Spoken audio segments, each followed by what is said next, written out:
We are following breaking news. Ohio Congressman Jim Jordan has lost a secret ballot over whether or not he should drop out of the race for House Speaker. Sources say 112 House Republicans voted for Jordan to remove himself as a candidate. 86 voted in favor of him remaining in the race. Now, prior to the secret ballot, Congressman Jordan lost a third vote for Speaker of the House. He has received fewer votes for the top House job in each succeeding round of voting held this week. CBS News congressional correspondent Scott MacFarlane joins us now from Capitol Hill. Scott, I know you have been following every twist and turn of this. Does this now mean that Congressman Jordan is out of the race for House Speaker? He will no longer be a candidate for House Speaker. He will not be the next House Speaker. This was, from the start, a political quicksand battle for Jim Jordan. The more he fought, the more he twisted, the more he tried to get himself out, he sunk deeper and lost support. In a closed-door meeting as the afternoon began, they took a secret ballot vote as to whether he should even stay in the race. Jim Jordan lost the secret ballot vote pretty overwhelmingly, so he's done. And the U.S. House, partly exhausted, partly frustrated with each other, potentially enraged at each other in some cases, has decided to take a 72-hour recess, leave town, come back Monday evening and try this all over again with new candidates, somebody else besides Jim Jordan or Kevin McCarthy. I asked Kevin McCarthy a short while ago who those other names are.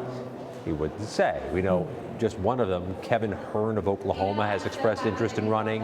Earlier in the week, a man named Jack Bergman of Michigan, a military man, said he'd be open to pursuing a run. We'll hear some more names as the weekend goes by, but there will be a candidates forum, again, Elaine, behind closed doors, come Monday evening here at the Capitol. And Scott, I know it's early. You mentioned those early names as potential contenders, but is it clear that any of those may actually have support, enough so that they could win a vote?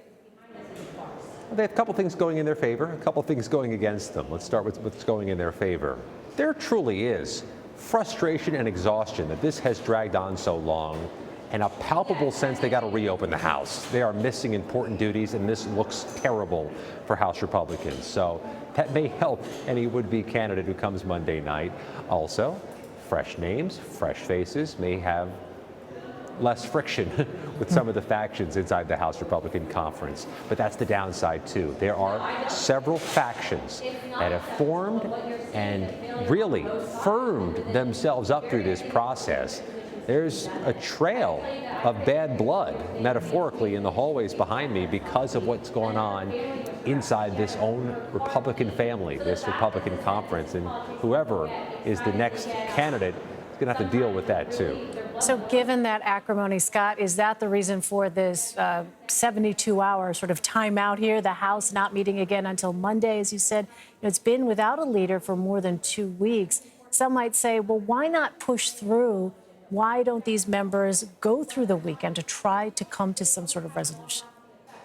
And Jim Jordan supporters were telling us that today. They're telling us right there on camera that Jim Jordan should get back out there, try to knock down the number, try to win over some support. But it didn't seem like that was possible. The opposition seemed bulletproof. But should the rest of the House stay and try to hash this out over the weekend? If they're trying to cool the temperature and ease the tension, staying here on a weekend is rarely a way to get Congress to cool off and ease tensions. This is the second straight weekend, Elaine, where they are having a weekend cooling off period.